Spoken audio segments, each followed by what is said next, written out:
ओम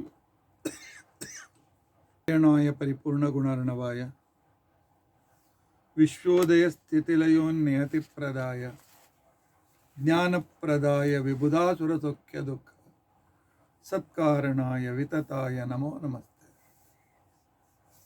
अभ्रमं भङ्गरहितम् अजडं विमलं तदा आनन्दतीर्थमतुलं भजे तापत्रयापः।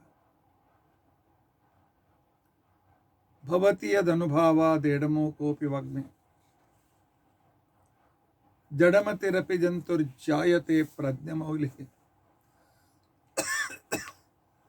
सकलवचनचेतो देवता भारती सा मम वचसि निधत्तां सन्निधिं मानसे च। जन्माद्यस्य यतोन्मयादितरतः अर्थेष्वभिज्ञस्वराट् तेने ब्रह्महृदाय आदिकवये मुह्यन्ति यं सूरयः। तेजो वारिमृदां यथा विनिमयो यत्र त्रिसर्गो मृषा धाम्ना स्वेन सदा निरस्तकुहकं सत्यं परं धीमहि। सृष्टिस्थित्यप्यहेया नियतिदृशितमो बन्धमोक्षाश्च यस्मात्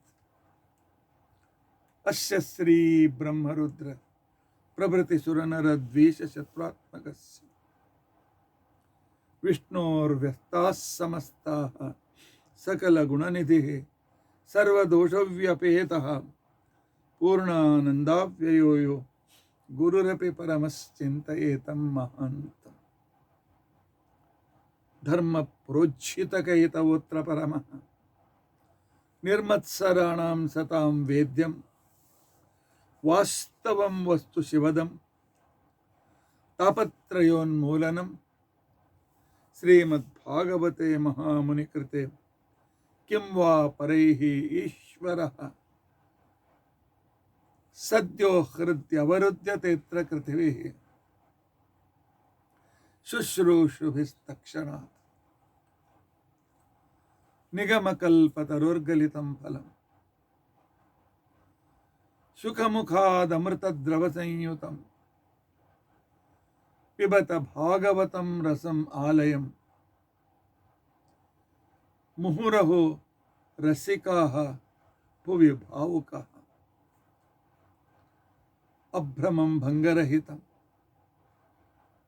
अजडं विमलं सदा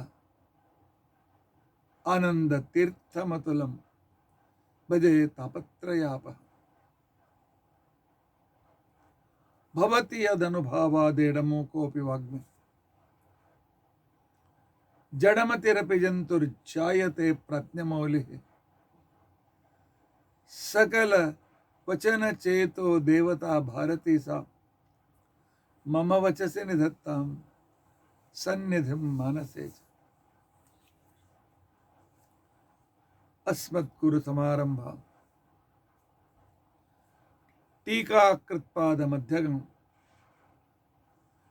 श्रीमदाचार्यपर्यन्तां वन्दे गुरुपरम्परां। विद्यायां विबुधाचार्यं वेदज्ञानाब्धिचन्दिरं दुर्मतध्वान्तमर्ताण्डं सत्यध्यानमुनिं भजे। 50 वर्षपर्यन्तं सततं रामपूजकः श्रीसत्यप्रमोदगुरुराट् भासतां नो हृदम्बरे। बन्धुस्त्वं गुरुरिष्टदैवतमिति त्वत्पादपङ्केरुहं प्राप्तं मां परिपालयेति सततं याचे निबद्धाञ्जलिः। चित्तं मद्गुणदोषचिन्तनविधौ नूनं मनां मा कृथा। श्री सत्यात्मगुरो त्वदङ्घ्रियुगलं हित्वा न मे सद्गति। यैरहं शुकवत् सम्यक् शिक्षितोऽस्मि कृपालुभिः तान् वन्दे उपाचार्यान् तत्त्वज्ञानार्थ सिद्धये। श्री गुरुभ्यो नमः। हरि ओम, हरि ओम, हरि ओम।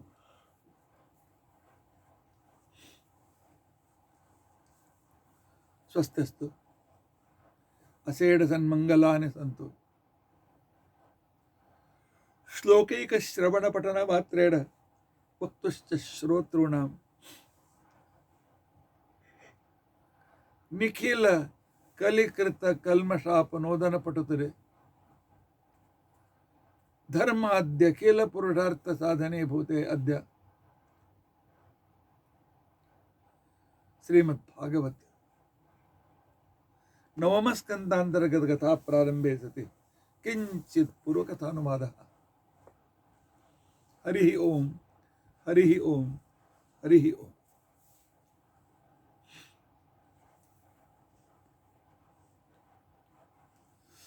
हम कल श्री रामचंद्र जी के चरित्र का परिशीलन कर रहे थे। श्री रामचंद्र जी गुह इस मछुआरे के आतिथ्य को लेकर के चित्रकूट पर्वत पर गए। वहां पर पर्णकुटी बना करके रहने लगे।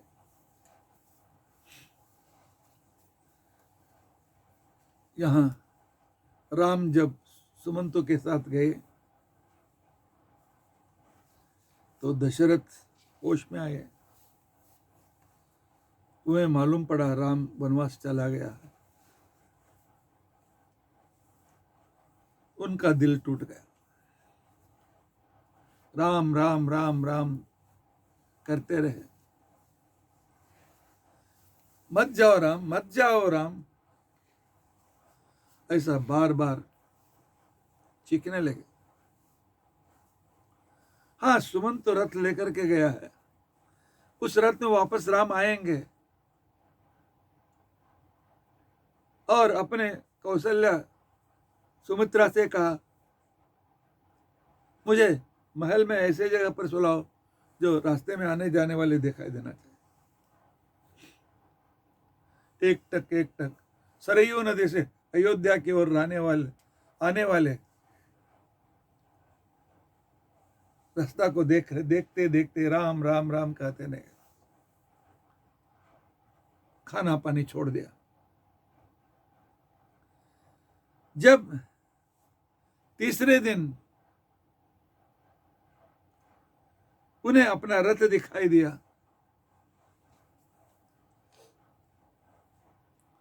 और जैसे ही रथ नजदीक आने लगा,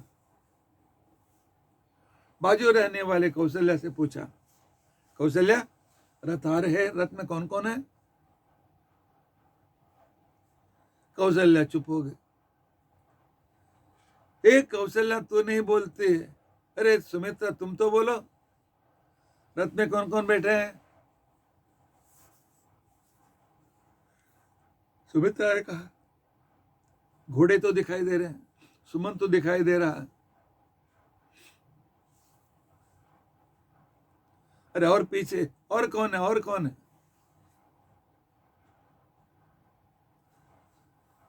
कौशल्या ने धीरज जोड़ करके कहा, रथ खाली है। जब दशरथ ने इसे सुना, यदि शून्यो रथः आगतः तर्हि माम नेतुन यमस्य रथ एव आगतः। तो खाली रथ आ रहा है, इसका मतलब है मुझे ऊपर के लोग ले जाने के लिए यमेन प्रेषितो रथः, यमा राजा ने उस रथ को भेज दिया होगा। राम राम कहते गए, श्वास ऊपर उठने लगा। सब लोग चिंतित हो गए। राम राम राम कहते ही दशरथ ने प्राण छोड़ दिया। पूरी अयोध्या में शोक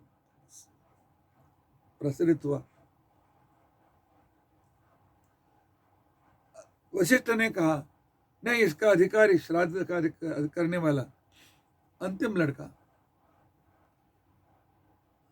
भरत को आना चाहिए, क्योंकि अभी वही ज्येष्ठ माना जाता है। दोनों तो जंगल में गए,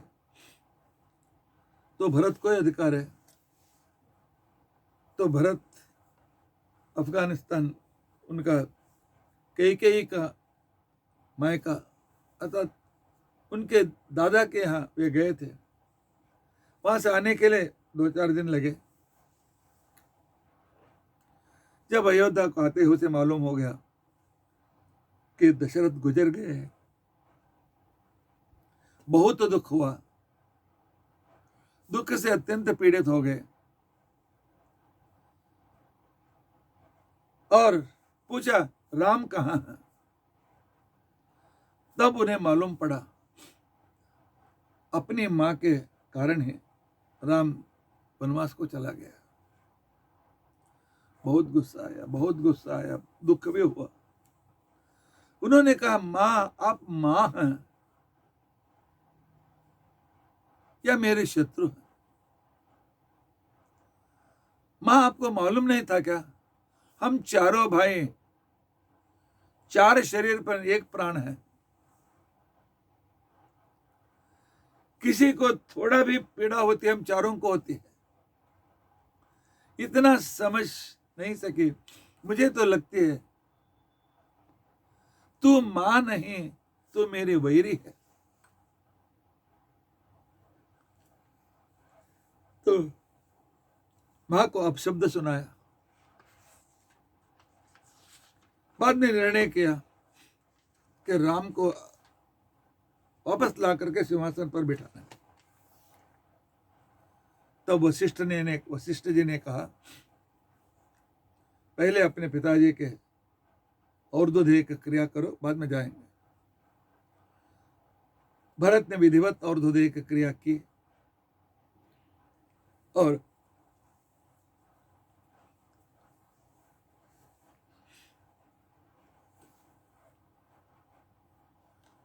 श्री राम को लाने के लिए चित्रकूट आए। चित्रकूट में राम से वे मिले, उनमें बातचीत हुई। राम ने कहा, नहीं, 14 साल के बाद ही मैं अयोध्या का आऊंगा, क्योंकि मेरे पिता ने अपनी पत्नी अर्थात मेरी सौतेली मां कैकेयी को वचन दिया था, और रघुकुल की यह रीति है कि जो वचन दिया जाता है उस वचन का पालन होगा ही। भरत ने कहा, भाई रामचंद्र, जब तक हमारे पिताजी थे तब तक यह बात ठीक था। जब वे ही गए तो उनके साथ उनके वचन भाई चला गया। अभी हम प्रार्थना कर रहे हैं, वापस आ जाइए। राम ने कहा, नहीं, 14 साल मुझे जंगल में रहना ही है, उसके बाद मैं अयोध्या को आता हूं। बहुत आग्रह करने के बाद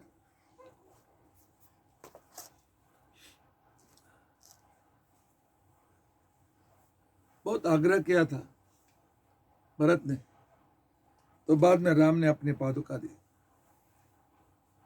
भरत ने कहा, नंदीग्राम में रह करके मैं पादुका सिंहासन पर रख करके राज्य करूंगा और आपके नाम से राज्य करूंगा। 14 साल के बाद 15वें साल का पहला दिन, यदि आप नहीं आएंगे तो मैं अग्नि प्रवेश करूंगा।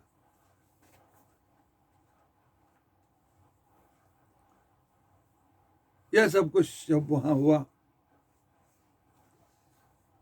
भरत लौट गए, लेकिन भरत के साथ कौशल्या, सुमित्रा, कैकेयी सभी आए थे।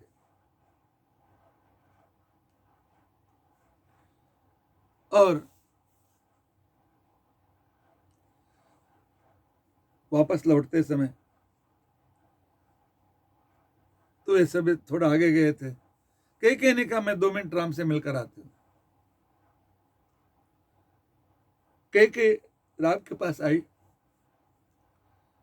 और राम एकांत में था और आकर के कहा राम मुझे क्षमा कर दो।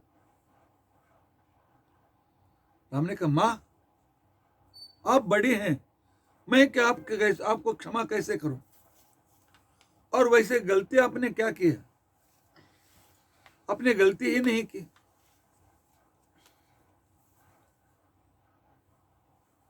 एक ने कहा गलती नहीं की, अरे तुम्हारे राज्य को छीन करके जंगल को भेज दिया। मां यहां आने के बाद मुझे मालूम पड़ा आप मुझ पर कितना प्यार करते, क्योंकि राज्य चलाना यह हंसी की बात नहीं, यह आराम की भी क्रिया नहीं है। राज्य के राजा रूपी सिंहासन पर बैठना मतलब कांटों के ऊपर बैठने के जैसा रहता है, कांटों के ऊपर बैठने के जैसा रहता है। इधर प्रजाओं को देखो, राजमहल को देखो, सेवकों को संभालो, सैन्य को संभालो, सेनापतियों को संभालो, राज्य में बरसात हुआ है कि नहीं, सब लोगों को धान मिल रहा है कि व्यवस्था देखो, आज बाहर का शत्रु कौन है, क्या करें, किस पर आक्रमण करना चाहिए, और किसी ने आक्रमण किया तो आत्मरक्षण कैसे कर लेना चाहिए, यह सब चिंता 24 घंटा कांटे के सीट पर बैठने के जैसा। और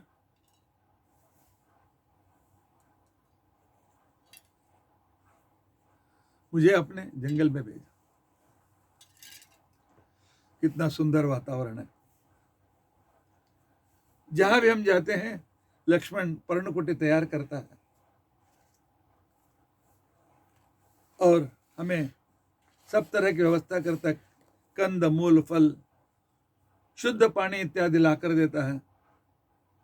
सुबह आराम से उठते हैं, अपने स्नान आदि पूजा आदि करके फलाहार लेते हैं और जंगल के सुंदर जगहों में घूमने के लिए जाते हैं।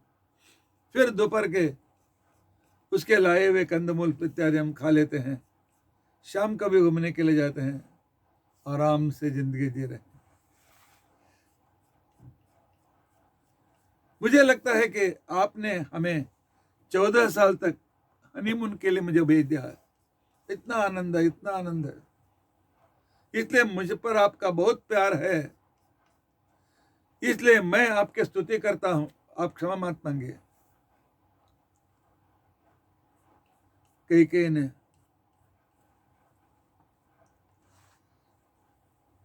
राम आप उदार हैं कह करके निकल पड़ी। इसे कहते हैं पॉजिटिव थिंकिंग।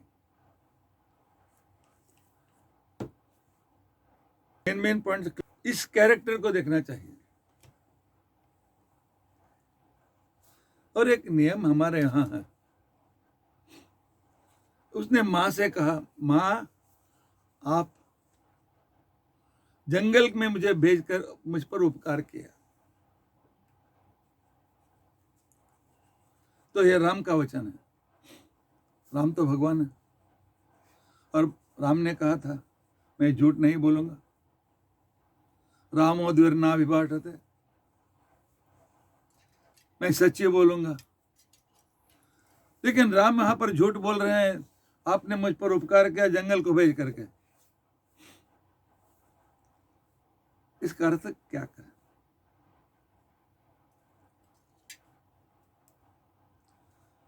एक पुराण मुझे आज पुराण याद, किस पुराण में याद नहीं आ रही है, मैं बहुत पहले पढ़ा था।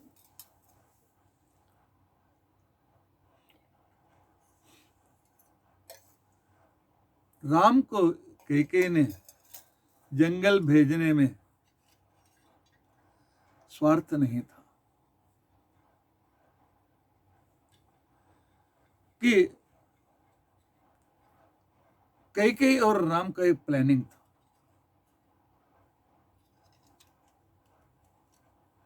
क्योंकि संपूर्ण पृथ्वी के राजा इक्ष्वाकु वंश के, राम के रघुवंश के राजा, लेकिन विंध्य पर्वत के दक्षिण की ओर अर्थात मध्य प्रदेश से नीचे महाराष्ट्र, गुजरात, कर्नाटक इत्यादि, तो इस जगह को उस समय दंडकारण्य किंवा जनस्थान कहते थे। कुछ राजाओं ने यहां पर ध्यान नहीं दिया, इसलिए पूरा दंडकारण्य जनस्थान, मध्य प्रदेश का अंतिम भाग, गुजरात, महाराष्ट्र, सौराष्ट्र, कर्नाटक, आंध्र, तमिल, केरल, ओडिशा का कुछ भाग, इस सभी में रावण फैल गया था। करोड़ों करोड़ों सैनिकों को रख लिया था और पूरे देश को अपने वश में कर लिया था। तो वैसे संदर्भ में, और उसके सैन्य करोड़ों की संख्या में थी, और राम के पास अयोध्या में उतना सैन्य नहीं था। डायरेक्ट उनको युद्ध को पुकारने पर तब कैकेयी और राम ने एक उपाय किया कि वनवास के निमित्त से राम लक्ष्मण दंडकारण्य में आएंगे और आहिस्ते आहिस्ते यहाँ के संपूर्ण असुरों को नष्ट करेंगे। क्योंकि भगवान का अवतार का नियम क्या होता है, उसकी प्रतिज्ञा क्या होती है? परित्राणाय साधूनां विनाशाय च दुष्कृतां धर्म संस्थापनार्थाय संभवामि युगे। धर्म की स्थापना उसे करनी, दुष्टों का नाश करना है। सिर्फ अयोध्या में बैठे तो काम होता था क्या? नहीं। तो उन्होंने प्लान किया, कैकेयी आप अपना वर पूछिए और मुझे जंगल भेज दीजिए और उन पूरे असुरों को विनाश करने की जिम्मेदारी मुझे दीजिए और वहां का राज्य भरत देखेगा। इसलिए राम के वचन कि आपने मुझे जंगल में भेजकर उपकार किया, बहुशः राम ने कैकेयी के सामने यह प्रस्ताव रखा होगा, क्योंकि कैकेयी राम को बहुत प्यार करते थे। जिससे मंथरा ने आकर कहा, ए कैकेयी उठो उठो, क्या सो रही है?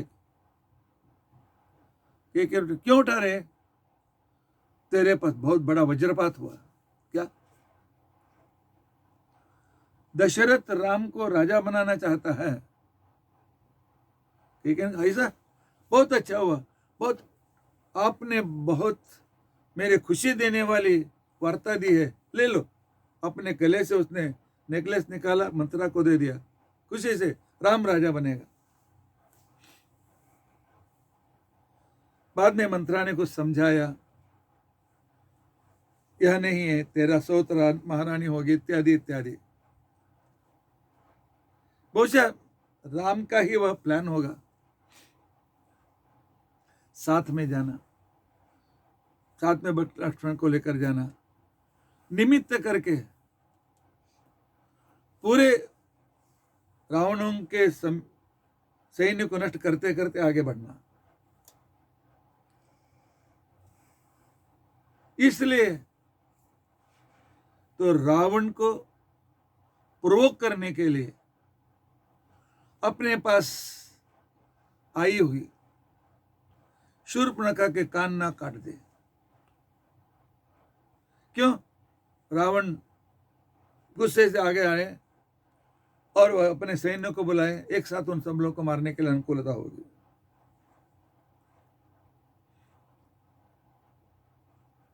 और लेकिन रावण ब्राह्मण था, वेद विद्वान था, शास्त्रज्ञ था, ऋषि पुत्र था, पुलस्त ऋषि का लड़का था और ब्राह्मणों को मैं नहीं मारूंगा, यह उस समय के क्षत्रियों का नियम था।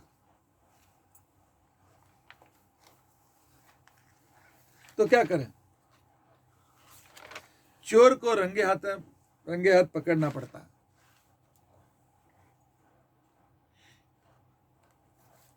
तो उसके लिए तो सीता का अपहरण करने का नाटक श्री रामचंद्र ने रचा। अध्यात्म रामायण में आता है, जब रावण मारीच को समझा बुझा करके उसको हिरण बनाकर जब अपने साथ उसे लेकर आ रहा था, जहां राम का आश्रम था वहां तक, तब राम ने कहा, सीता देखो रावण आ रहा है। अध्यात्म रामायण उनका वचन है। आज से हमारा नाटक शुरू होना चाहिए, हमारा उद्देश्य पूर्ण होना चाहिए, और यह नाटक लक्ष्मण को अंत तक मालूम नहीं पड़ना चाहिए। वह जब हिरण आश्रम के पास आएगी, वह जानबूझकर आने वाली है, तब तुम्हें कह, राम मुझे लाकर ही दो, मुझे लाकर ही दो, तुम हट करो। तो चाहे तो मैं एक ही बाण में उसके उल्टा बाण डाल करके उसे भागने से बंद करके पकड़ सकता था, लेकिन मैं उसे दूर भगाऊंगा, और उसे जब बाण मारूंगा तो वह वही कहेगा, हे राम मुझे बचाओ, हे राम मुझे बचाओ। तब तुम क्या करो, तुम्हारी रक्षा के लिए जो लक्ष्मण है उसको भेज दो। जल्दी नहीं निकला तो कुछ बुरा भी उसको कुछ बुरे वचन भी कहो, जिससे वह मेरे पास जल्दी आ जाए। और जैसे ही लक्ष्मण जाएगा, तुम अपनी जगह पर अपनी आकृति बना करके रखो, डम्मी सीता। और इस बात को तुलसीदास भी मानते हैं कि सीता की जगह पर डम्मी सीता थी, क्योंकि जगत सृष्टि करने वाले लक्ष्मी नारायणों को एक शरीर की सृष्टि नहीं कर सकते। आज जैसे रोबो सृष्टि करते हैं, उस तरह एक सीता का रोबो तैयार हो गया, और उसमें चलने वाला इत्यादि चलना चाहिए ना, खाना पीना जाना ये सब। इंद्र आकर उस शरीर में बैठ गया, वो शरीर का काम चलने लगा। इंद्र मतलब है उस रोबो को फीडिंग किया गया, फिर मेमोरी उसमें बात डाल दी गई, और रावण उठा करके लेके गया सीता की आकृति को, ना तो ओरिजिनल सीता। क्योंकि राम ने कहा तुम कैलाश चले जाओ, वो हमारे राह देख रहे हैं, राम रामेति रमे रामे मनोरमे सहस्र नाम तत्तुल्यम राम नाम वरानने। इस तरह जब कर रहे हैं रोज, तो वो बहुत खुश हो जाएंगे, तुम कैलाश में जाओगे तो। और यहां तो उस रावण ने मेरी पत्नी को अपहरण किया, इसलिए मैं आक्रमण करता हूं, तो कोई मेरी निंदा नहीं करेगा। हाँ, राम ने ठीक किया, अपने उसको पत्नी को उठा लिया था ना, पत्नी की रक्षा करना हर एक का कर्तव्य है। तो इस कारण से रावण को मारने का मुझे अवकाश मिलेगा। तो इस नाटक में सीता ने भाग लिया, अर्थात सीता, सब लोग पूछते हैं सीता लक्ष्मी बोलते हो, सीता महालक्ष्मी है, समर्थ बोलते हो, लेकिन सीता अपनी रक्षा नहीं कर सकी, जा करके लंका में बैठे बैठे रही। वह कर सकती थी, लेकिन वह एक नाटक था। सीता का निमित्त बना करके रावण के ऊपर आक्रमण करने का एक संदर्भ चाहिए था।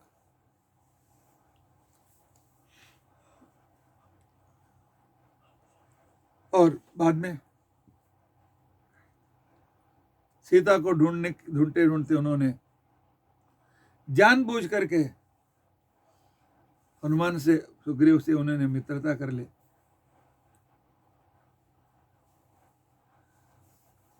और अपना युद्ध जीतने के लिए राजाओं को क्या चाहिए? राजाओं को स्थानीय लोगों का सहकार चाहिए। किसी राज्य को जीतना है तो पहले वहां के लोगों को अपनी ओर कर लेना चाहिए।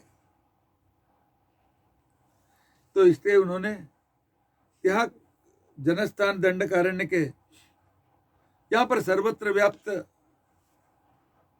जो जाति थी, प्राणी जाति अर्थात अद्भुत जाति, वह थी बंदरों की। यहाँ के आदिवासी थे। एक यहाँ जीरो ग्राउंड के एक कार्यकर्ता थे, तो उनको अपनी ओर कर लिया और उनको सब जगह पर भेज दिया। अर्थात राम का प्लान। लेकिन वाल्मीकि कालिदास आदियों को करुण रस दिखाना था, उनको श्रोताओं को, दर्शकों को रुलाना था। इसके लिए सीता का इतना त्रास हुआ, इतना पीड़ा होगी, सीता रोती गई, इत्यादि इत्यादियों का पात्र का चित्रण उन्होंने उस तरह से किया। सीता महालक्ष्मी जो अपनी दृष्टि से रावण को जलाकर भस्म कर सकते थे, लेकिन रावण के साथ गई थी सीताकृति। इतना ही नहीं, रावण को मारने के लिए ही जिसने जन्म लिया था, रावण के मृत्यु का कारण मैं बनूंगी, इस तरह जिसने तपस्या करके वर लिया था, वह थी अग्निपुत्री वेदवती। रावण दुष्ट था, लेकिन विद्वान था, आचरणशील था। रोज सुबह 3 बजे उठता था, 8 बजे नहीं, 3 बजे, और स्नान करके दोपहर 11 बजे तक चारों वेदों का पारण करता था। एक एक सूक्त नहीं, पूरा वेद मुखोद्गत का। उस समय 4 वेद 3 वेद के रूप में थे। चौथा भाग वेदव्यास जी ने हमें संग्रह करके दिया, और दूसरा लगा, लेकिन वे मंत्र ऋग्वेद में ही है। होम हवन करता था, नाश्ता करता था, बाद में लड़कियों के शिकार के लिए निकल पड़ता था। लकड़ियों के ने लड़कियों के, कौन सुंदर दिखाई देता, आज नहीं चाहिए, यही उसका दुर्गुण था। और पुष्पक विमान पर जाता था, कौन सुंदर सुख दिखाती थी, उसके साथ जाकर के मैं रावण हूं, इतना श्रीमंत हूं, मेरे पास हाथ पाओगे तो सब सुख मिलेगा। समझाता था, जो नहीं समझते थे उठा करके लेके आ जाता। एक दिन वैसे ही वो घूमने के लिए, तो लड़की उनके शिकार के लिए निकल पड़ा था। एक घने जंगल में देखा एक तपस्विनी स्त्री तपस्या कर रही, मुंह में अद्भुत तेज था, उसके और ज्यादा देख भी नहीं सकते, उतना तेजस्विनी थी वह थी अग्निपुत्री वेदवती। और वह भगवान विष्णु ही मेरा पति हो, इसलिए वह तपस्या कर रही थी। रावण ने देखा, बहुत सुंदर, अपने विमान को उसके सामने उतार दिया और विमान से उतरकर उसे खींचकर अपने विमान में लाने के लिए उसके बालों को पकड़ा और घसीटने लगा, चल मेरे विमान में बैठ। जब वेदवती को जाग आई, क्योंकि तपस्या में थे, ध्यान में थे, जब उसके लक्ष्य बहिर्भूत हुआ, उसने देखा रावण मुझे अपने बाल पकड़कर खींच रहा, तो उसी तरह अपने हाथ से उन बालों पर मारा, पूरे बाल कट गए, रावण एक और, वेदवती एक और। वेदवती ने कहा खबरदार आगे आए तो तुमने तपस्या करने वाले इस मुझे अशुद्ध करने की कोशिश की, रावण तुम्हारे मरण के मृत्यु का कारण मैं ही बनूंगी, मेरे कारण तुम मर जाओगे। इस तरह उसने शाप दिया। उसी समय आकाश से पुष्पवृष्टि होकर कहा, हाँ वेदवती आपकी वाणी सत्य हो जाए। अर्थात देवताओं ने उसको अनुमति, और उस जब वह सीता कृति ले जा रहा था तो अग्नि ने सोचा आकृति में अपने घर में रख लूं, मेरे पुत्री को भेज दो। वह बीच में रावण से मिला। रावण अग्नि से बहुत प्यार करता था, क्योंकि रोज आहुति देता था, तो उसको अग्नि की जरूरत थी। तो उसने कहा, रावण, ओह अग्नि महाराज क्या चाहिए थे? कुछ भी करो, सीता को मैं नहीं दूंगा। उन्होंने कहा सीता नहीं, मैं सीता को तुम्हें देने वाला। क्या बात है? अरे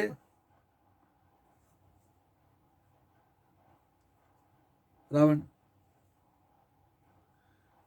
मैं तुम पर इतना प्यार करता हूं, रोज तुम मुझे आहार देते हो, रोज ये होम हवन करते हो, तो इसके लिए मैं क्या बोल रहा हूं, सुन, अच्छी तरह से सुनो। जब राम ने खरत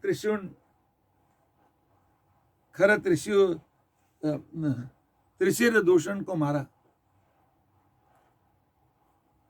अनेक राक्षसों को, कोट्यावधि राक्षसों को उनकी जान ले ली, तो उस समय सभी राक्षस चिंतित होते।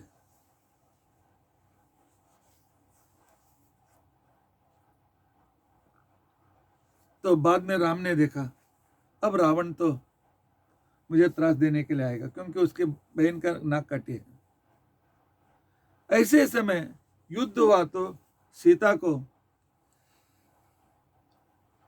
अपने पास रखने से कठिनाई होती है। वह व्यवहार स्वयं समर्थ है, लेकिन लोगों को क्या दिखाएगा, क्या बोलेगा? तो इसलिए तो सीता को उसने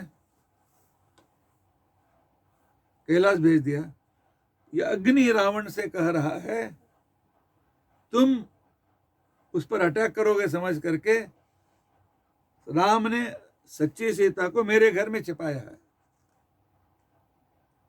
मैं तुम्हें क्यों बता रहा हूं, तुम मेरे मित्र हो, रोज मुझे यज्ञ में आहार देते हो, इसलिए तुम्हारे हाथ में जो है वह डम्मी सीता है। थोड़ा देखो, ध्यान से देखो। तो रावण ने पूछा तुम मुझे क्यों उपकार करना चाहते हो? अरे रोज तुम आहुति देते हो, तुम्हारा मित्र हूं मैं, तुम्हारा भला चाहता हूं। उस डम्मी सीता को मेरे घर में रखो, जो सीता मेरे घर में उसको लेके जाओ। वह सीता के जैसे दिखाने वाले वेदवती थी। उत्तर भविष्योत्तर पुराण वेंकटेश महात्म्य में यह कथा आती है। तो वहां कौन गए? सीता ने वेदवती। इसलिए आचार्य जी कहते हैं सीताकृति, अर्थात सीता के दूसरे आकृति के जैसे रहने वाले लंका में थे।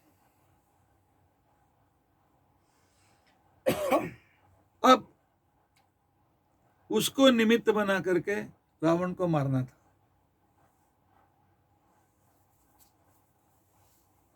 लेकिन राम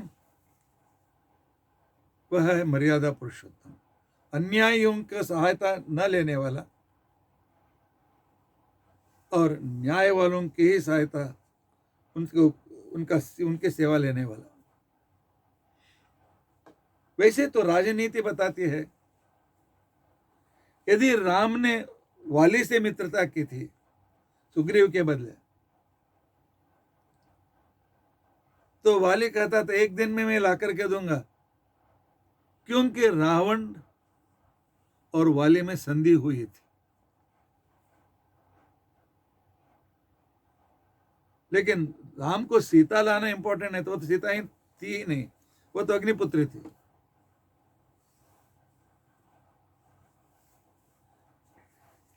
तो उसके लिए, और दूसरा, वाली को मारना बहुत जरूर था, क्योंकि वह देशद्रोही बन गया था। अपने शत्रुओं से जो संधि करता है, वह भी अपवित्र संधि। अपवित्र संधि कैसी संधि कि कथा आती है भविष्योत्तर पुराण में। तो रावण पूरे जनस्थान के सब राजाओं को जीतने के लिए निकल पड़ा। जब उसने किष्किंधा के ऊपर आक्रमण किया, तब वाली राज्य में नहीं था, संध्या काल का नजदीक समय था। उस समय दूसरे कपियों ने आकर के कहा, रावण, हमारे जैसे अशक्तों के साथ युद्ध करके तुम्हें क्या मिलेगा? इस राज्य को लेना है तो वाली से द्वंद्व युद्ध करो। तो उसने कहा, कहाँ वाली है? अभी शाम का समय हो रहा है, वह पश्चिम समुद्र द्वारका के पास या मुंबई के पास जाकर संध्या कर रहा है, वहां जाओ। तो रावण है, उसका पुष्पक विमान था, आ गया और देखा वह पूजा संध्या वंदन कर रहा है, प्राणायाम कर रहा है, अर्घ्य दे रहा है। तो उसने कहा, ओ वाली, ओ वाली, इधर देखो। वाली ने उसको लक्ष्य नहीं दिया, फिर बार बार चिल्लाने लगा, वाली वाली। वाली का ध्यान भंग हो गया, देखा एक 10 मुंह का कीड़ा मुझे बुला रहा, क्योंकि उसके सामने रावण कीड़े के जैसा है, उतना ऐसा बड़ा शरीर था वाली का। उसने पूछा, क्या है? आपसे बात करना है। बात करना है किसके लिए? युद्ध करना है आपसे, युद्ध करना है, मुझसे युद्ध करते हो? तो इसलिए वाली ने अपना रूप बड़ा किया, फट मारा रावण को और उसे उठा लिया, अपने इस दोनों भुजा के नीचे दबाया और अपनी संध्या पूरा की। उसकी संध्या होते समय 1-1.5 घंटे तक वहां पर वहीं पर बिलबिला रहा था, कैसे छुटकारा पाऊं, कैसे छुटकारा पाऊं। संध्या होने के बाद वाली ने उसे गिरा दिया नहीं, अब बोलो। तब तक रावण समझ चुका था, इसके साथ युद्ध करके कोई फायदा नहीं, मैं हारने वाला हूं। उसने कहा, देखो पूरे इस जनस्थान में मेरा आधिपत्य है और जो मेरे विरोध करते हैं उसके साथ युद्ध करता हूं, लेकिन आपसे संधि करने के लिए मैं आया। आप महाबलिष्ठ हैं, आप सर्वश्रेष्ठ हैं, कपि राजा हैं, इत्यादि इत्यादि। आदमी को जब स्तुति करेंगे तो वह अपने आप खुश हो जाता है। तो बोलो, वाली मुझसे राजकीय संधि कर लो। वाली का, तुमसे संधि करके मुझे क्या फायदा? क्योंकि तुम्हारी सहायता मुझे नहीं चाहिए, मैं स्वयं बलवान हूं। हाँ, संधि कब करते हैं, हमारा भी लाभ हो, उसका भी लाभ हो, तो तुमसे संदेह करके मुझे क्या लाभ है? रावण ने कहा बहुत बहुत लाभ है, बहुत लाभ है। उसे वाली का एक दोष भी मालूम था, वह थोड़ा स्त्रियों के बारे में नम्र था, स्त्रियों के पीछे पड़ता था वाली। तो उसने रावण ने कहा देखो, मेरे अंतःपुर में एक से एक बढ़ करके देव कन्या है, ऋषि कन्या है, गंधर्व कन्या, यक्ष कन्या, सिद्ध कन्या, मनुष्य कन्या, राक्षस कन्या, इतना भरपूर, जग में कितनी भी सुंदर स्त्रियां हैं, सब उठा करके मैं ला करके अंतःपुर में रखा, और तुम्हें फ्री, कभी भी आओ लंका को, किसी के साथ भी रहो, मैं तेरी तुम्हारी व्यवस्था करूंगा, जाओ। अच्छा, संधि करने से मुझे मेरे लाभ होगा, तुम्हें क्या लाभ होगा? रावण ने कहा मुझे भी तुम्हारे अंतःपुर में प्रवेश दो। दोनों स्त्री कामी। उसके लिए वाली ने हाँ बोला। रामायण उत्तरकांड में यह कथा आती है। तो देशद्रोही जो पूरे हिंदुस्तान में राक्षसी संस्कृति बढ़ाना चाहता था, तो उसके साथ उन्होंने तय किया। उस समय देशद्रोह के लिए एक ही शिक्षा थी, मरणदंड। तो इसके लिए वाली को मरणदंडन भी देना था, चाहिए था, और इसलिए उन्हें सुग्रीव जो हारा हुआ था उसके साथ उसने संधि की। अचरज होता है, जीतने वालों से संधि करते हैं हमेशा। वाली से हारा हुआ था, लेकिन वह पक्ष धार्मिक पक्ष था, क्योंकि भगवान का नियम है जहां वायुदेव रहते हैं मैं वहां रहूंगा, यत्र वायु तत्र हरि है। तो वायुदेव का अवतार हनुमान सुग्रीव के पक्ष में थे, वाली के पक्ष में नहीं। तो इस सिद्धांत को दिखाने के लिए श्री रामचंद्र जी ने वाली से, हनुमान के द्वारा वाली से मित्रता की, उसके भाई को मारने के लिए वचन दिया, और योग्य समय में सुग्रीव से कहा जाओ अपने भाई को युद्ध में बुलाओ। पहली बार राम ने छोड़ दिया। पहली बार जब द्वंद्व युद्ध हुआ, राम ने कहा था मैं बाण छोड़ूंगा, लेकिन वाली की मार खा खा करके जब अधमरा हुआ, सुग्रीव भाग कर कहा गया। राम से पूछा कि वाली को क्यों नहीं मारा?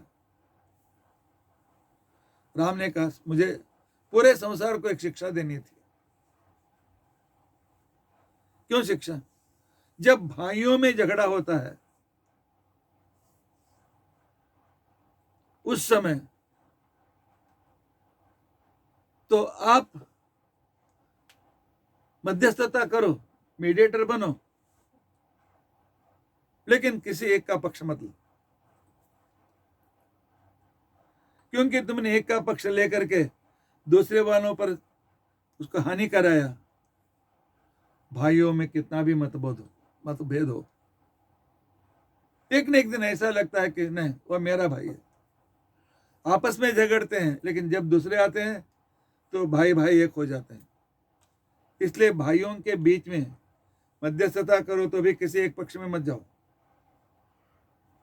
तो इसके लिए उसने सोचा तुम दोनों मित्राते भी हो सकते हैं, जब मारते हैं घायल हो जाते हो तो तुम्हारे भाई को करुणा भी आ सकती है, इसलिए मैं ही मारा। और संसार को यह एक मॉरल मैंने दिया है, क्रोधस द्वेषस सहोदर कृते, एक बार वो फिर दोनों एक हो सकते हैं, जिसके लिए उनके बीच में मत पड़ो। इसलिए मैंने तुमने मारा, मैं मारा नहीं, अभी दूसरे बार बोलो मुंह से मारूंगा। इसलिए जब पति पत्नी का झगड़ा होता है, बीच में किसी के बाद निर्णय मत करो। किसी के बाद जो तुम ले लिया, बाद में ये दोनों एक हो जाते हैं। तब कहते हैं तुमने तो मेरे प्रिय पत्नी के बारे में, प्रिय पति के बारे में तुमने मुझसे कुछ अन्याय कराया, हमको ही वो निंदा कर लेना पड़ता है। दूसरी बार राम ने मारा। लेकिन आप कहते हैं कि राम मर्यादा पुरुषोत्तम, पीछे से क्यों मारा, छिप करके क्यों मारा? क्या उतना कायर था राम? नहीं, कायर नहीं था। तो क्या था कि वाली को मारना, वाली इतना शत्रु से संधि की थी, देशद्रोही से संधि की थी, लेकिन भगवान का भक्त भी था। एक और भक्त, एक और पाप करने वाला। उस समय भगवान क्या करते हैं, पहले उसका प्रायश्चित कराते हैं, बाद में उसे स्वीकार करते हैं। तो उसे देहांत शिक्षा देकर पाप का प्रायश्चित कराना भी था। यदि मारने के लिए सामने ही राम आ जाते तो क्या होता था?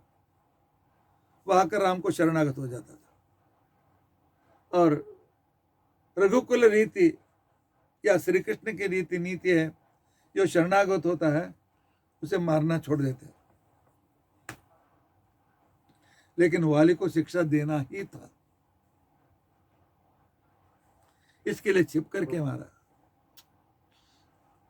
इसलिए श्रीमदाचार्य जी ने महाभारत तात्पर्य में कहा गया कि भक्तो ममैष यदि माम अभिपश्यति पादम समेष्यति, मेरे नमस्कार करेगा तो उसे बचाना पड़ेगा मुझे। अरे ऐसे कैसे कैसे माने? यह भक्त ऐसे आपको कैसे मालूम? जब वाली नीचे गिर गया तो वहां पर राम आए। पहले तो वाली ने कहा क्या अन्याय, क्यों अन्याय किया राम? बाद में आप मेरे आराध्य देवताएं स्तुति इत्यादि की। तब राम ने कहा वाली, तुम्हें तुम्हारी गलती के लिए जो शिक्षा देनी थी शिक्षा दे दी, तुम्हें प्रायश्चित कराया, आप अभी पाप से शुद्ध हो गए हो। अब बोलो आपको जिंदा करूं, फिर राज पर बिठाऊं? तो वाली का उत्तर क्या था? नहीं नहीं, इस संसार में मुझे पड़ा, आपके हाथ से मरना क्या मेरे लिए सौभाग्य, मरने दो मुझे। तो यहां पर राम की गलती कहां? अर्थात छिप कर नहीं मारा, राम का यह दोष नहीं था। इसलिए अगले जन्म में उसने अपना भक्त बनाया, वही वाली अर्जुन के रूप में द्वापर में अवतार लेता है और भगवान का अनुग्रह भरपूर पाता है।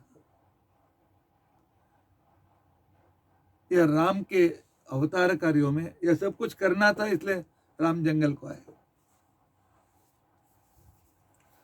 आगे क्या हुआ? अर्थात राम के ऊपर जो पहला दोष था कि वह कायर के जैसे वाली को पीछे से मारा, यह दोष राम में नहीं है। यह उनका एक प्लानिंग था, एक व्यवस्था थी और वाली को उद्धार करने का था, इसलिए यह कलंक गलत है। और दूसरे जो भी राम पर आक्षेप किए जाते हैं उनका उत्तर हम कल देखने की कोशिश करेंगे। इति अद्य कथा प्रसक्ति। हरे राम राम राम हरे हरे, हरे कृष्ण कृष्ण कृष्ण हरे हरे। उग्रं वीरं महाविष्णुं ज्वलन्तं सर्वतोमुखं त्रिशूलं भीषणं भद्रं मृत्युं नमाम्यहम्। अच्युतानंत गोविंद मतिमात्रार्थिनाशन रोगान्मे नाशया शेषान् आशु धन्वन्तरे हरे। अक्षयं कर्म यस्मिन् परे स्वर्पितं प्रक्षयं यान्ति दुःखानि यन्नामतः। अक्षरो योजन सर्वदैवामृतः कुक्षिगं यस्य विश्वं सदाचारिकं प्रीणयामो वासुदेवं देवतामण्डलाखण्डमण्डलम्। श्रीकृष्णार्पणमस्तु। श्रीकृष्णार्पणमस्तु।